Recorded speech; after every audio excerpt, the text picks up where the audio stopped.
No, I am sick, but Chris, to get two here, I mean, how do you kind of process it? It was a battle in both games, but especially this one in the fourth quarter, the way it hung around there. Yeah, I mean, I thought a lot of the game we were not as sharp as we needed to be, particularly on the defensive end, and you know, obviously the big third quarter was huge. I thought we came out at halftime with the type of focus and intensity and purpose on offense and attention to detail on defense is what we needed from the start. But for the most part, I thought, like, you know, we were lucky to be just down a bucket at halftime. I thought we could have been down more. Thankfully, Ant makes the end of the half three to keep it a little bit tight. So. What did you see just for offensive execution in the third quarter that allowed you to kind of solve what they were doing much better? Yeah, we just moved the ball. I mean, we didn't pass the ball. There was so much holding and surveying and holding and surveying, going nowhere, not doing any of the things that we talked about when they were in that zone. And then we just got better ball movement and made them chase it around, and then, got to the other side of the floor, just the basic stuff that you need to do when teams are playing the zone. So, but it was not there in the first half for sure. So. Mentioned maybe lucky to be not down more defensively. What were some of the adjustments? What was the message at halftime? I mean, the message at halftime, I thought we were shortcutting our game plan. Okay. I didn't like our on-ball physicality for one, and then I just thought some of the routes we were taking on defense, we were just kind of too loose. So. Chris. Yeah. I know you had a halftime break there, but how much do you think Ant's shot there at the end have set the tone for his third quarter there? Well, I mean, I think it was huge because it felt like one of those games where we were going to struggle to find a rhythm, and like I said, I thought we might be down 8-10 at halftime with the way that we had played, but fortunately, I thought his shot kind of made it pretty much an even game, and if we came out and played with the type of purpose that we needed to, I felt we were going to be okay. So. How have Ant and Julius complemented one another since the trade, and what did you get out of them both tonight in particular? Yeah, I know Julius had the great start to the game. Ant obviously had the great third quarter. Julius has found Ant a lot early in some, DHOs and seeking him out in transition, early attacks. He's found him in, driving kick situations or just kick out situations. Has led to a lot of catch and shoot threes, which, Ant's obviously up that amount this year. And then Ant's done a really good job of trying to find Julius in the post, and that's led to a lot of really good offense for us too. So that they've done a really good job of playing off each other. Chris, they got a lot of offensive rebounds and a lot of second chance points in the first half.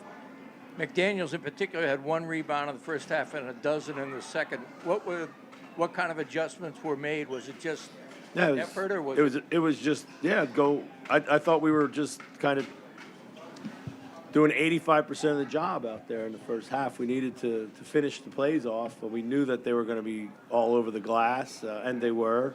And, we just didn't go pursue enough. So it was no adjustment. It was literally just we had to lock in and had to finish plays off, whether it was getting rebounds, whether it was, winning a one-on-one battle at the end of the move, that type of stuff. So. How do you approach that with Ant? In the first half of the game, it seemed like he was kind of floating through defensively, and then in the second half, he looked super engaged defensively, and his offense came with it. I think he was one of the guys that was most vocal at halftime and realized what was going on out there and how we needed to be better. So it started with him really, and setting the tone. So. Any other questions? Thanks, Coach. Thanks. What did your view happen in that third quarter? Obviously, pretty much an avalanche. What did you see? I think, to your team? Well, Ant got going, and we decided to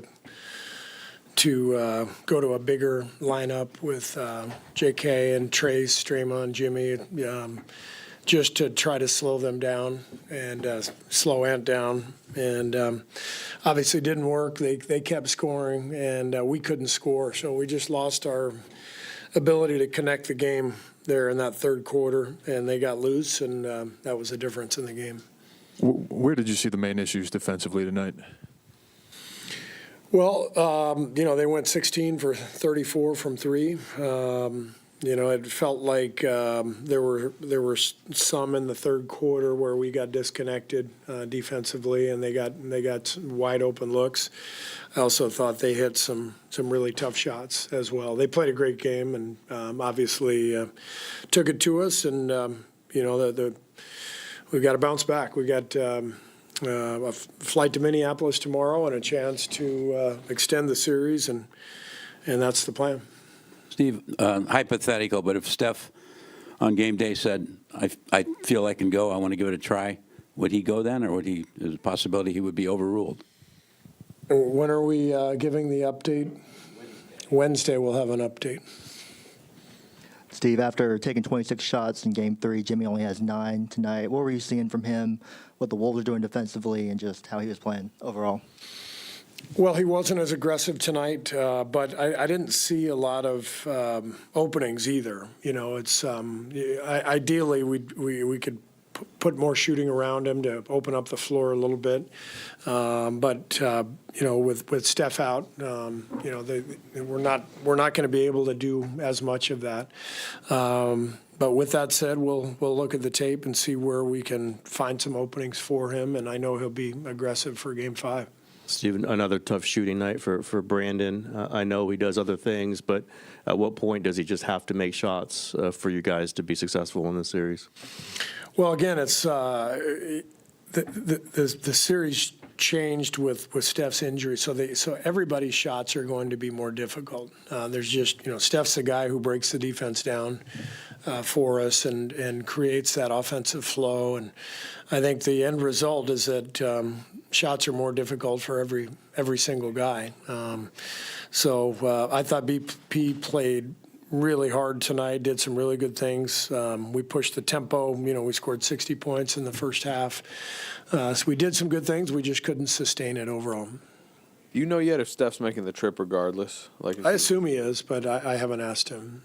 You mentioned it, and you've kind of alluded to it in a few of your answers, but you go 8 of 27 from 3 tonight. And I know even at the beginning of the year, you guys wanted to be really high volume of threes, and that's with Steph obviously in the mix. But how much of an issue is just the straight volume of attempts right now and the lack? Yeah, I mean it's the fact that we're playing some lineups that don't have a ton of spacing by necessity to be able to guard and to be able to hang defensively. There's just not going to be as many openings, and we know that. So we do feel like if we can push the tempo, force some turnovers, we can get some open looks in transition. But without Steph, the game changes, and we have to adapt accordingly, and we're probably not going to take as many threes. Steve, you obviously saw Anthony Edwards for 6 weeks last summer in practices, not just the games, but how much did you see his three improving the way it obviously has, and how much does that change the equation? I mean, he was always a tough cover, but I imagine now when he's making threes like that, it's very, very different. Yeah, this has been an amazing shooting year for him, shooting as many as he is, I think 10 or 11 per game. That's way up from his first few years in the league. So I think the last couple summers have been great for him with USA Basketball, working out every day with all those guys. And Chris has done a great job with him, with that team. And it's a natural progression for Anthony to be doing what he's doing, given how talented he is and what a good shooter he is. So his threes, obviously, he had some really tough ones tonight. The one at the end of the first half was incredible. So he's a great player, and that's the challenge. We've got to try to slow him down in Game 5. One quick follow-up. He said on his ESPN interview that he worked with Steph a lot last summer. How much did you see them interacting in practices? Yeah, every day, all those guys. That's one of the really fun parts of that whole experience is seeing all these world-class players feed off of each other. And Ant was right in the middle of all that with Steph, with Bam, Book. All those guys would shoot, after practice every day. And but like I said, he was already a great player. But I think the experience probably helped him, and his shooting has dramatically improved volume-wise, percentage-wise. Coach, pregame, I asked you about possible sidebars that you've had with a few of the players. When it comes to Jimmy, are you asking him to be more aggressive, or do you pretty much appreciate his ability to kind of pass up on his own shot and try to find somebody? I don't have to say a whole lot to Jimmy. We collaborate all the time, and we talk about ideas, and I always feel like he has a great sense for the game, and he does whatever's necessary to win. He's proven that, not only here since we traded for him, but over the years he knows what's needed, and I'm confident that Game 5 he's the ultimate competitor. He'll be ready to roll. Steve, you guys, I know you like to close halves and quarters a certain way. And at the end of the first half, you guys really had a nice thing going until the very end. And how big, you mentioned Ant's shot, how big was that shot at that time? Yeah, it was a big shot. I thought the way we defended it was great. I mean, Gary was all over him. Draymond came out to double, and he hits a step back 30-footer. There's not much you can do about that. Steve, you talked pregame how you were expecting Draymond to bounce back and kind of give you the spark like he did at the start of this game. What did you see from him throughout the game, and how do you expect he's going to go into this next game? I thought he was great. I thought the way he pushed the tempo, his energy, his approach, his competitiveness, I thought Draymond played a great game. You mentioned how Steph, obviously, that changes the shots. Does that also, some of the reason or all of the reason why Moody and Quentin have been so hard to get into this series, or how they're basically out of the rotation right now just because the flow is so different for them? Yeah, that's part of it. I think, as I said after the Game 1 injury, we've had to sort of reformulate everything to put the best possible two-way lineups on the floor. And it's just the way it's shaken out. And we have to reconsider, given the result tonight, we've got to look at Game 5 and see if we want to make any lineup changes and rotation changes. But those guys will both be ready. I thought last 4.5 minutes was fantastic. The young guys going out there and playing the way they did, forcing Minnesota to keep their starters out there. That's important. It's always important to close games well. And I loved what those guys did. And they all played well, and that matters to me, looking at, what's next for Game 5. Thanks. We all know the math on being down 3-1 in a series. Draymond, what's the mindset as you go into Game 5? Before I start, I want to apologize to y'all. I didn't talk the other day. I was quite a bit frustrated and very careful of. Didn't want to get myself fined, but more so say something and make it sound like an excuse when you struggle and lose. And I didn't come up here and talk, and I felt like a coward when I got home, so I wanted to apologize to y'all for that. As far as 3, we just got to win a game. Win one game, take it from there. I think that's our mindset. Do all that we can, figure out a way to win one. You win one, everything changes. So that'll be our mindset going into Game 5. Draymond, players like Ant are going to get theirs at some point in the game, but do you think that tonight was more a lack of a defensive effort on you guys, or just some star power that they had? They hit shots. They shot the ball extremely well. I thought we defended good in spurts, but they got going, and we never was able to put out the fire. So got to give them a lot of credit. Kind of felt like they were due for a great shooting night. Sucks that it had to be tonight, but it was, and we just got to figure it out and coming back in Game 5. Draymond, you guys were closing the half really well, and then, of course, Ant hits that big shot at the very end. And you and Gary defended it like you should, but how big was that shot for him to go down at that time? It was huge. I think, one thing we talked about at halftime is like, yeah, he hit a tough shot, but what could we have done differently? Could we have not let him walk up to the spot, But it's like every time we're on a run, we're letting Ant break the run up. And somebody can break the run up, but it can't be their best player. Like our defense should be so keyed in at that point during a run that it can't be their best player just getting to a spot and raising up. And I'm not just talking about that play. There were several points, we're on a run and even last game, he get to the free throw line and just raise up, and it's like, so I think we got to do a better job there. And that's not one guy. That's a complete team effort when you're guarding a guy like that. So I think we got to be better there. Once we get the run, just got to put up more force defensively. You guys only got up 27 threes, and it was pretty low volume last game too. How do you generate enough offense basically in 2025 when it doesn't seem like you guys can get up that many threes? Yeah, I think, number one, everybody got to be ready to shoot. You get the open one, you got to let it go. I think sometimes we're passing some up. You're without Steph.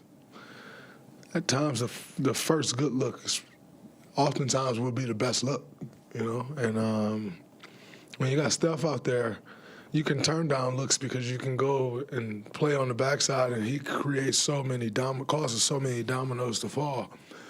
But when he's not, you turn down that first open look and then go looking for something else, and it may not open up again, And so I think starters, we got to take the first open ones. Not mildly contested ones, but if they're open, you got to let it go. So I think that's where it starts for us. You guys are obviously facing elimination. It's later stage of yours and Steph's career. Do you expect him to almost try to push himself back considering the circumstances? And do you have to be part of a conversation of him maybe having to protect himself from rushing back? No, we're not going to Superman this thing. If he's in a place where he could play, I'm sure he will, and him and Rick and everybody will figure that out, but we don't need Superman. Got to play the long game. So if he can, we know he will, but there's no pressure. We got to figure out how to win whether he play or not. Draymond, you were talking about defending Ant. He was obviously a tough cover his first few years in the league, but now that his three is so much better, how much tougher is he? And is there anyone really in the league who has that combination of three-point ability and dynamic drives to the basket? No. There is no one. He is a one-on-one. But I think, with the increased volume, the ability that he's worked his tail off for to be able to shoot the ball like that makes him a tough cover for sure. But I think we also got to do a better job. Like his first ones can't be off an offensive rebound, kick out threes. I think he's using some of them to get going the last couple games. So we got to do a better job there of taking those away. And if we don't get the rebound, you got to go into a scramble and not give up them open threes. Draymond, with Jimmy, what's the difference tonight when he takes 9 shots as opposed to the last game when he's taken 26? We obviously need them shooting the ball, but, their defense, they were collapsing on them today. So we tried to pick up that slack. But I know he's not feeling well. Been pretty crappy all day, so that also affects the energy as well. But, no excuses made here. I think that's on me. I got to find a way to get him in position, more positions to score. I think tonight I was just trying to get him the ball, and I don't think I got him the ball in good spots, which then allowed the defense to load up on him. So I got to do a better job there of getting him the ball in better spots to where it's not as easy for the defense to key on him. Hey, Draymond, can you talk about just morale of Steph at this point? Like, how's he holding up? you saying you don't want to be Superman, but I'm sure he's putting the weight of the franchise on him. And just, overall, just your thoughts on just how, I guess, unlucky the playoffs can be sometimes. Tatum looked like he's done for the season. I don't know if you saw that or knew that, but just, I guess, the life of the playoffs. Yeah. When you're competing for championships or trying to, the most important thing you can have on your side is health. You start getting a month, 2.5 months longer into the already long season, and injuries are more likely to happen. So you try to do all that you can to prevent that. Send my love to JT. Never wish any injury on anybody, hoping that it's not what everyone thinks it is. Such a great young talent in this league. Does everything the right way. So hate to see him go down. As far as Steph, he's working his tail off every day. He's in here 8-9 hours a day, working, doing what he can to try to get back. So, his morale is great. Obviously, nobody's excited right now, but he's working to get back. That's all you can do at this point. Draymond, this is the third straight game where Jonathan Kuminga's had a good scoring game. I was wondering for you, what is it about this series where the spacing hasn't been ideal that he's been able to get to the basket, get to the rim, and what do you expect to see from him in Game 5? Same thing he's been doing. Putting pressure on the rim, getting out in transition, attacking seams where he can. But I've always said he's a special talent. You get the ball in his hands and let him figure it out. That's what I try to do. Expect him to have a big game for us in Game 5, but, we need him to continue to play with that same aggression. So we definitely need it. Draymond, if Steph can't go in Game 5, what's the non-negotiables you guys absolutely have to have in order to come out of Minnesota with a win? We got to get loose balls, long rebounds. I thought we did a pretty good job of pushing the pace for parts of the game today, but if you get loose balls and those long rebounds, that ramps that up even more, They get offensive rebounds, get the loose balls. We're taking the ball out the net. We're already missing our number one guy who makes the dominoes fall, so it makes it that much tougher. So got to come up with all the loose balls and set that type of tone, and then defensively got to be really good. You can't give up 117 points without Steph, you're probably losing, because the likelihood that we're going to score 117 points without him is not that high. So everyone has to commit to getting it done on the defensive end, everybody being on the string. That's how we can give ourselves a chance. To follow up from the other night, could you elaborate on what you meant by the agenda, statement you made? I've moved on. What has it been like for Steph on the bench watching these games he can't play in? Is he silent? Is he talkative? Is he angsty? What do you feel coming off of it? He's not silent. He's talking, communicating with everyone. He's kind of a voice between the coaches and the players, at the moment. But you can tell he's antsy. He grabbed the ball here and there, started dribbling, want to shoot. He's definitely antsy, but, he's as involved as he can be. All right, we got Looney ready to go. No doubt.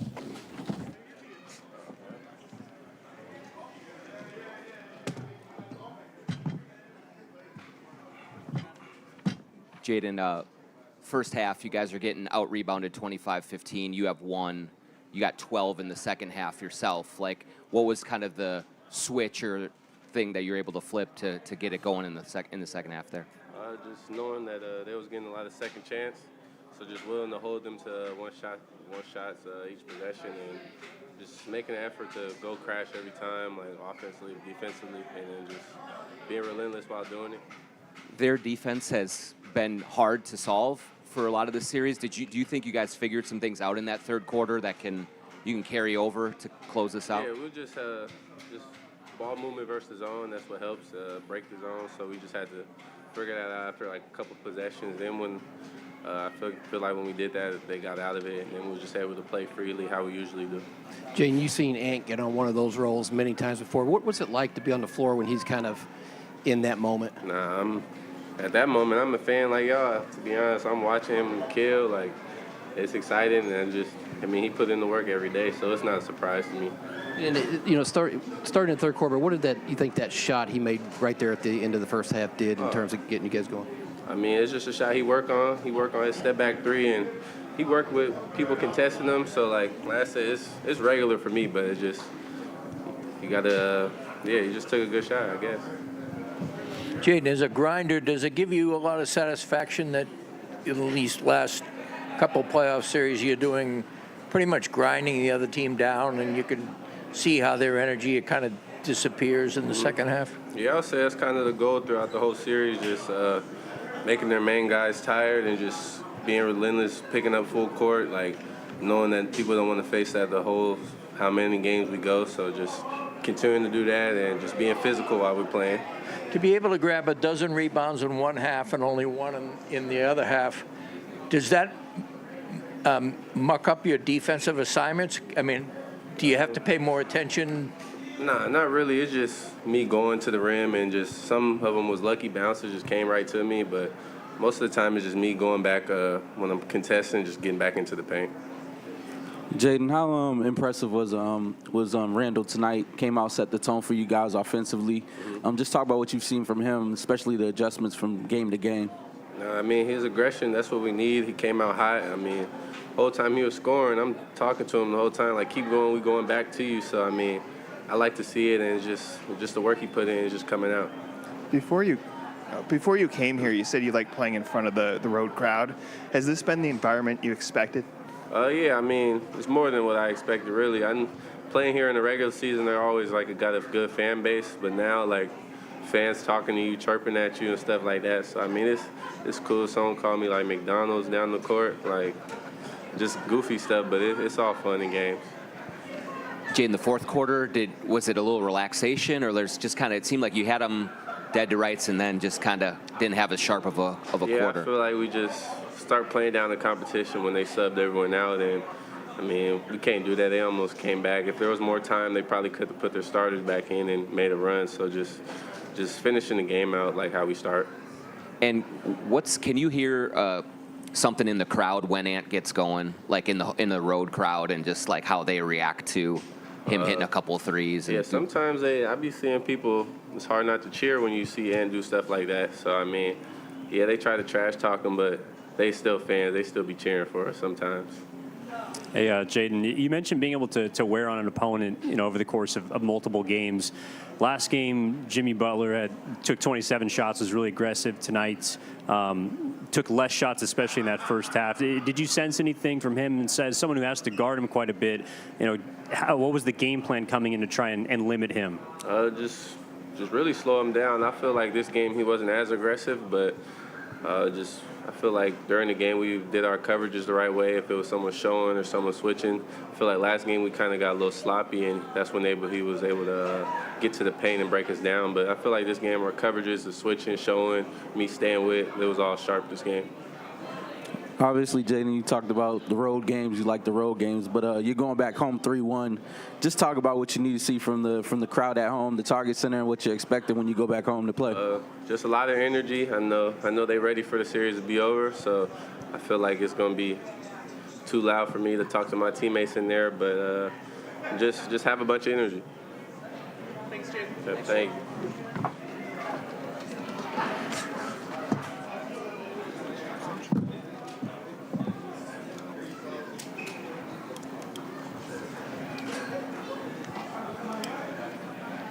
And you really got going in the third quarter, both individually and as a team. What did you find, or what changed to get you guys rolling the way that you did? At halftime, Coach came in and just said, we playing like we already won the series pretty much, and I don't really like that. And I didn't like how we was playing overall, and I didn't like how I was playing individually, so I know I had to pick it up. What had to change the most, or what did you change? Our defense. we was letting Jonathan Kuminga just get everywhere he wanted to go. Draymond was pushing the pace. We wasn't impacting the ball unless he was crossing half court. Offensive rebounds, we wasn't boxing out. We wasn't limiting those guys to one shot. Just game plan mistakes that can't happen if you want to beat a championship team and if you want to go to the finals, or Western Conference Finals at least. You can't let those things happen, so we got to be better. And what is it like when you get in one of those runs like you were offensively there in the third quarter? It's the best feeling ever. Did it start with that shot that you made at the end of the first half to kind of get you going?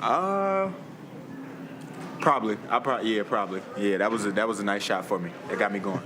And Finch was saying that you were one of the most vocal guys at halftime tonight. Were you delivering some of that message that you were just talking about before? Like, what was your message to the team at halftime? Yeah, I told them we only got 2 wins. I've never seen a series end 2-1. So I told them, we got to get 2 more wins, and right now we playing like we already got 4 wins. Like, we playing like they're going to lay down. And knowing this team, knowing their head coach, they're never going to lay down. So we had to figure it out, man, because if we would have kept playing like that, we would have lost tonight. And I was inside talking to a couple of your teammates about your run in the third quarter, what it was like, and they said you could hear the pain in the crowd. When you're on the road, you can hear the pain in the crowd. What does that do for you when you hear that? Oh, it's just satisfaction. Just the best satisfaction ever. And what's your leadership role and Julius's leadership role on this group, and how do you guys play well off of each other's games? Leadership roles is not really. It's not really about it. I don't really think it's about like our roles. It's just about certain things have to be said at certain times because you can't get comfortable, man. You can't get comfortable in the NBA, especially not the playoffs. And just learning how to play off of Ju. Just when he in the post, knowing when to cut, knowing when to space for him, just reading him, man. And I think the more we play together, the better we've got. For me, being able to read him, when to be ready to shoot, when to cut, when to screen for him, when to get out his way.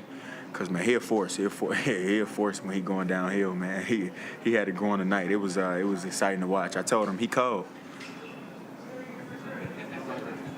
And I heard you when you were coming into the locker room at halftime just telling your teammates that they got to do a better job of finding you so you can help them. Do you feel like that was something that happened and helped get you going in the third? Yeah, for sure. And it was all Jaden, honestly. Because me and Jay, I talk to Jaden the most. Like, I tell Jaden all the time. I come up to him in timeouts like, hey, these dudes, the way they guarding you, boom, you got to be in actions with me. And I think one play he drove to the corner, strung the defense out, and then curled around and DHO'd to me and set a great screen, and I walked into a tray ball. So, it's usually Jaden most of the time because he gets the ball, he pushes. If he ain't got nothing, I tell him, come right back to me and trust me. So, big shout out to Jaden.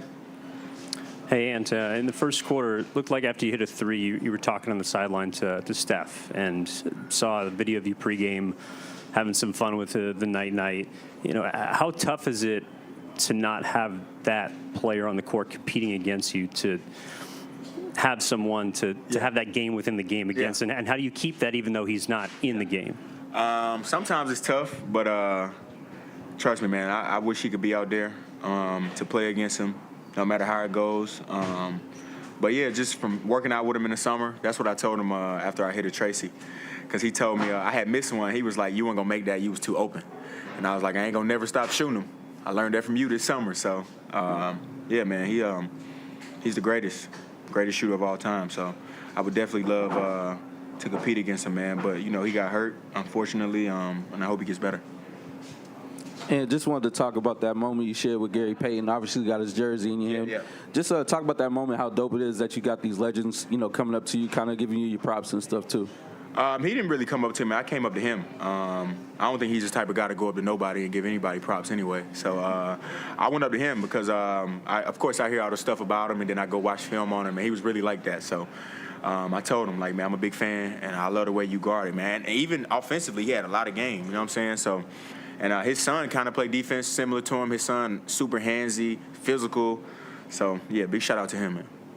Hey, and at what point of this, maybe the regular season, did it like register in your head that Julius had like this level of offensive game and being able to do what he's been able to do in this series? You said during the regular season? Yeah, like when did you realize Julius? I think when he came back from injury, man. When he came back from injury, it was just like, it was like a whole different person. Yeah, pretty much. I don't even really know what else to say. It just when he came back from energy for that Phoenix game, it was like, oh yeah, we might be on to something. So yeah, I think that was the turning point. Hey, and even when you've had big games, you're conscious about saying Jaden's the MVP or singling out, Nas or Julius or whoever. Why is that important to you to be like their biggest cheerleader? That's what it's about, man.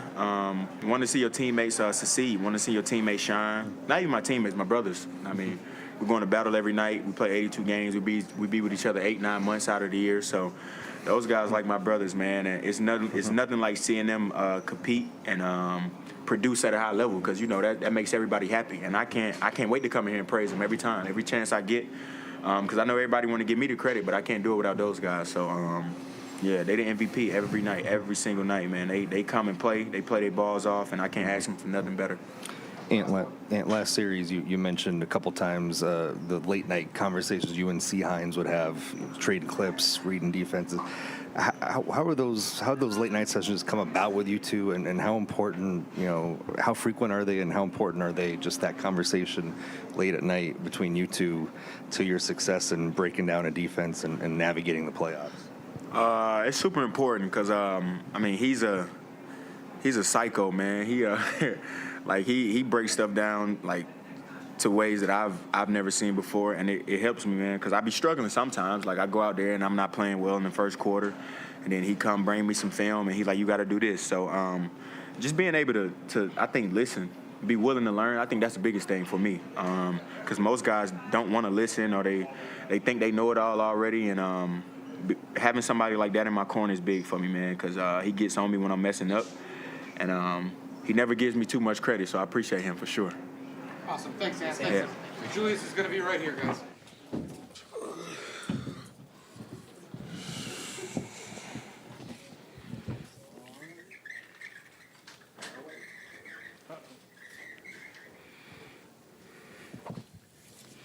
How can you guys find a way to score? Because without Steph, which is obviously the life of this series, is without him. We're trying to push the tempo. Get extra possessions. Play through Jimmy. I think JK's been really aggressive. He's been scoring. I think everybody else has got to take the open shots and different things like that. I think we scored decent today. I think we didn't get enough stops to win the game. We talking about winning with our defense, and I don't think we did a good enough job to get the win. What do you feel? Oh, sorry. How do you? What's it like battling with Gobert, and you also got Julius Randle out there, and even McDaniels getting in the paint? What's that like? It presents its challenges. Randle had it going today. He had a bunch of tough shots. You tip your hat off to him. He made some tough ones. I felt we guarded him decent.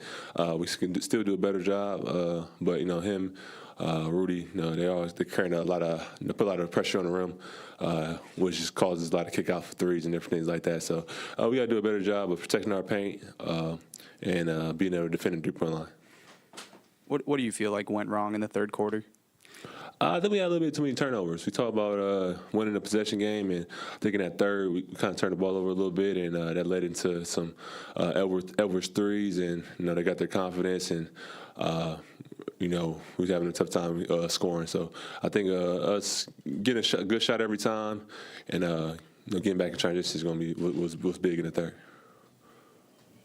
Kevon, Draymond talked about you just got to win one game. Yeah. What gives you the belief and the signs that you can get the Game 5 win in Minnesota and get it back here?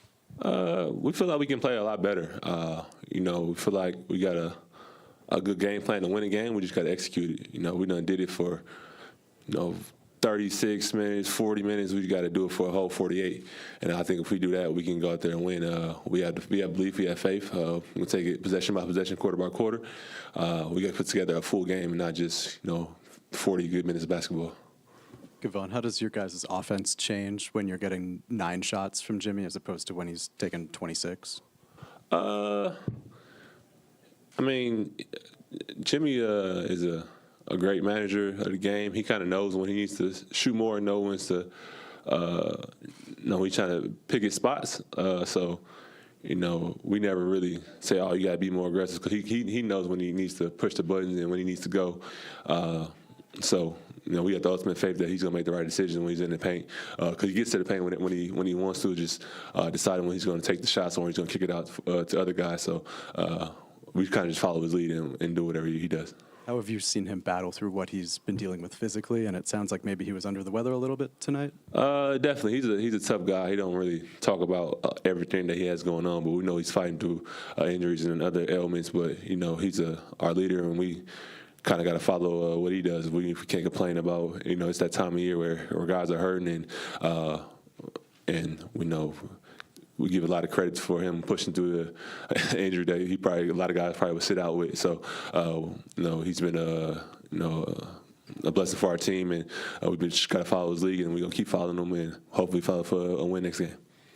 Kevon, you've been teammates with Steph for a long time. How would you characterize his mood as he's trying to get back and have a chance in this series? No, he's been Steph is the same as always. He's pretty upbeat.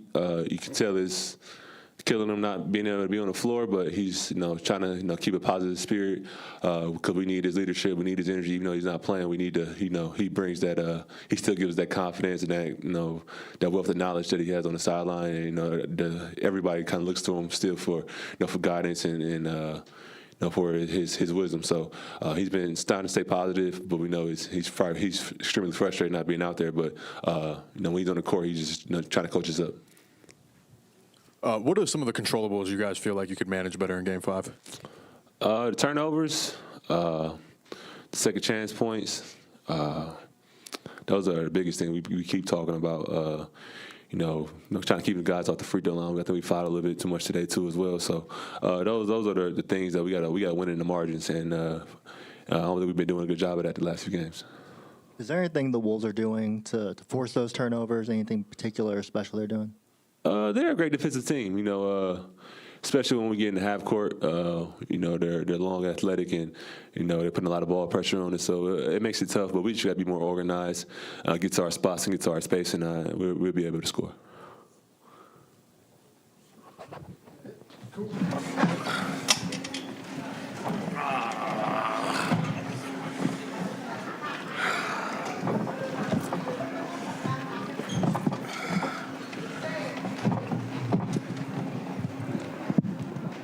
Julius, you got off to a huge start tonight while everyone, it seemed else, was trying to find their way in to the game. Just how important was it for you to set that tone and just make sure you could keep the thing afloat while everyone else was kind of joining up with you?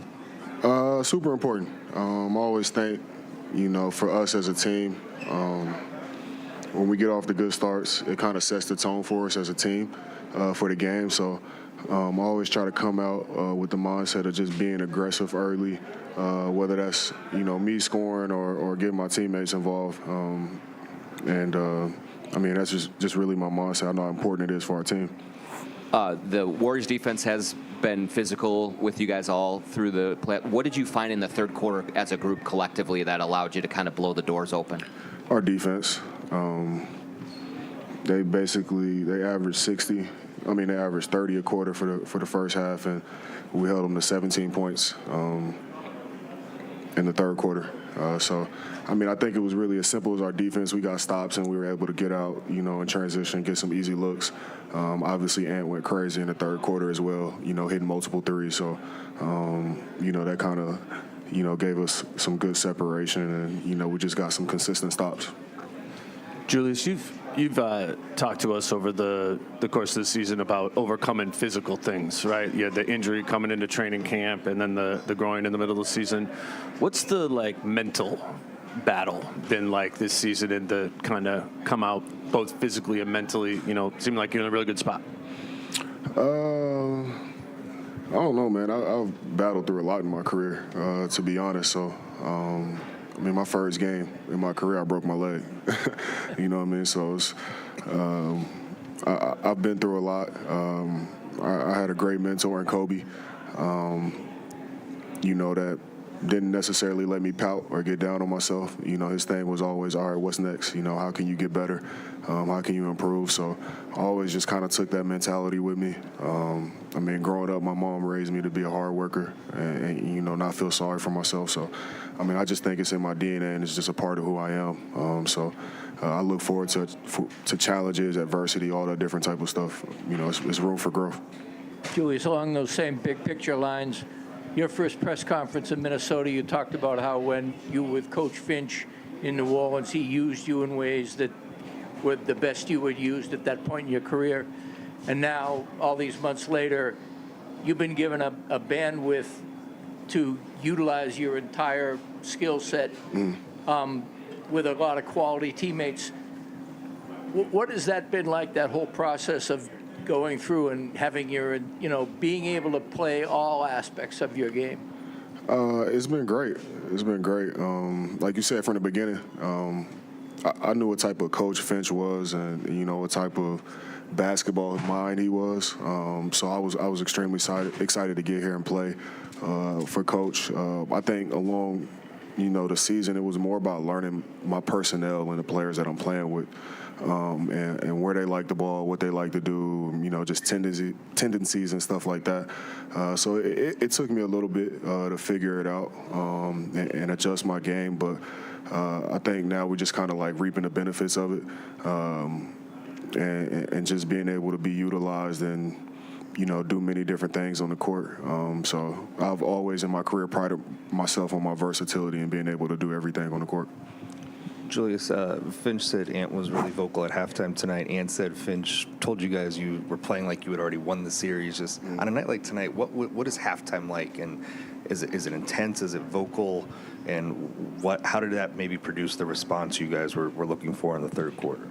It was extremely vocal. We were just talking about what we need to do better. I don't think it was like any panic or tension. It was who we are as a team. We're like, all right, we need to do this better. We need to play better defense. Like, we weren't guarding anybody in the first half. I mean, that was first and foremost, and that's where we hang our hat at.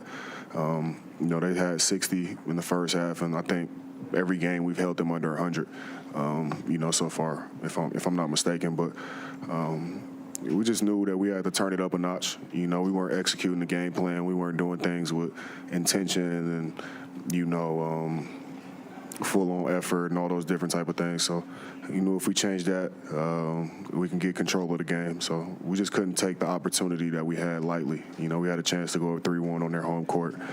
Game 5, have a chance to close out on our court. So, we got to take advantage of these moments. Julius, so many times in this series, especially the last two games here, the Warriors will go on runs and then you'll have a response. Is that something that you kind of take pride in doing?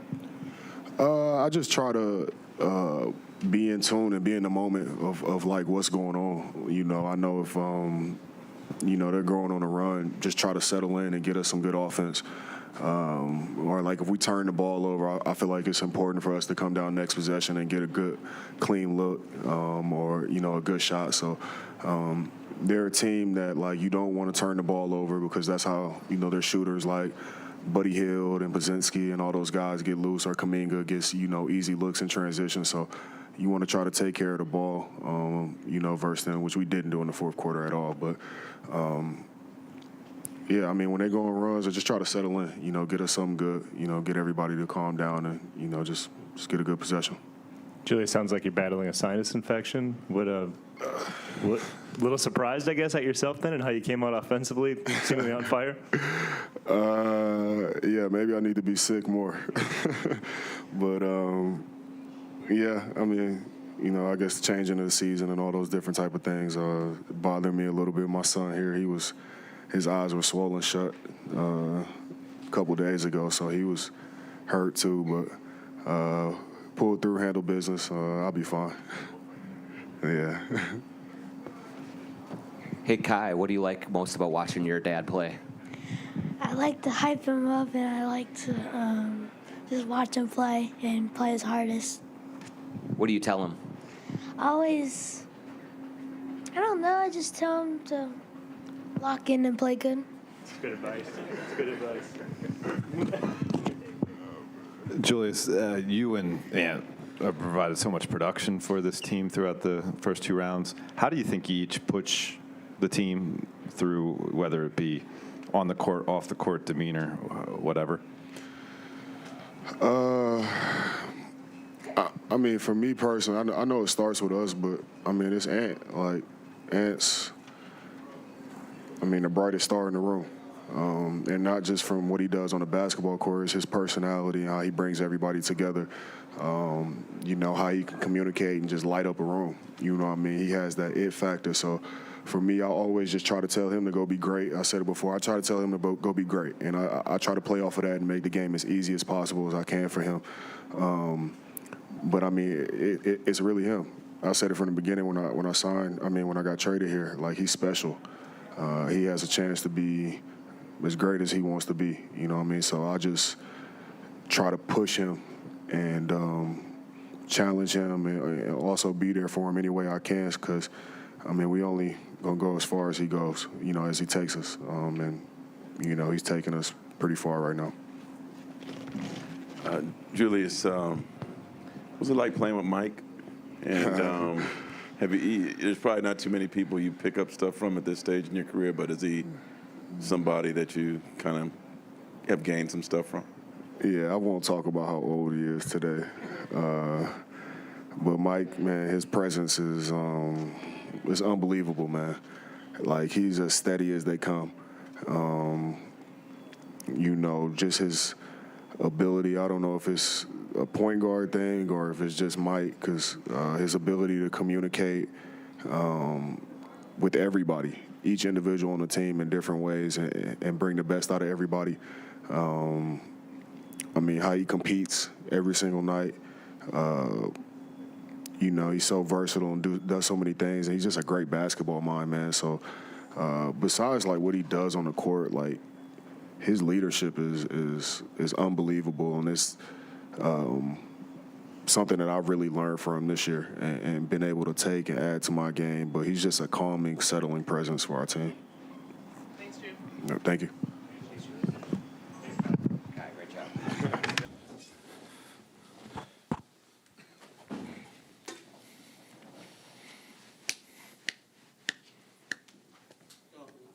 Down 3-1, a lot of veterans in that locker. What's kind of the mood? What's the mindset in there now?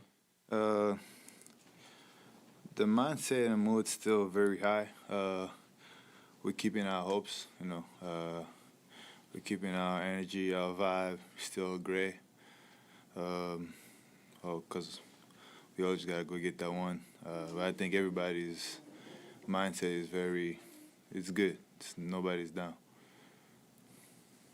To kind of follow up on that, you being one of the younger players, obviously there are some guys here that have won some championships, right? But then with everyone else, is there a sense of, well, you kind of said no, but a sense of panic knowing that it's do or die from here on out in this series?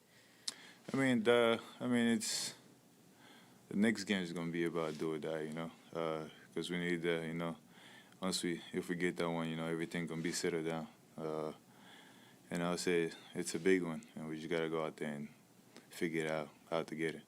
And knowing that it's a big one going into Game 5, knowing that you've found some rhythm out there in the last two games, how does that make you feel going specifically about your game going into Game 5?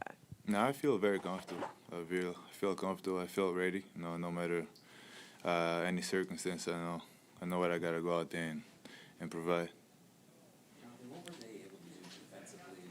17-0-1 to you and Jimmy to kind of just maybe keep things from being as easy as they were maybe inside the paint? I think we just panic because it was making everything, and I think that was the only time we should have just settled down, and we let our guards down. I think that's pretty much it. We just panicked a little bit. At one point in the third quarter, you guys had a lineup out there with no point guard. What were those minutes like for you, and how was the spacing in general in that third quarter? I think Draymond was our point guard. He's been a point guard his whole life. I didn't really see any problem. I feel like things were going well.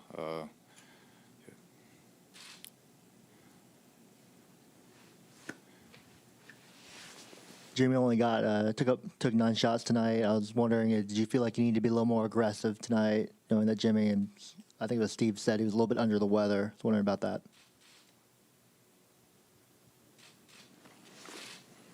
No, think so.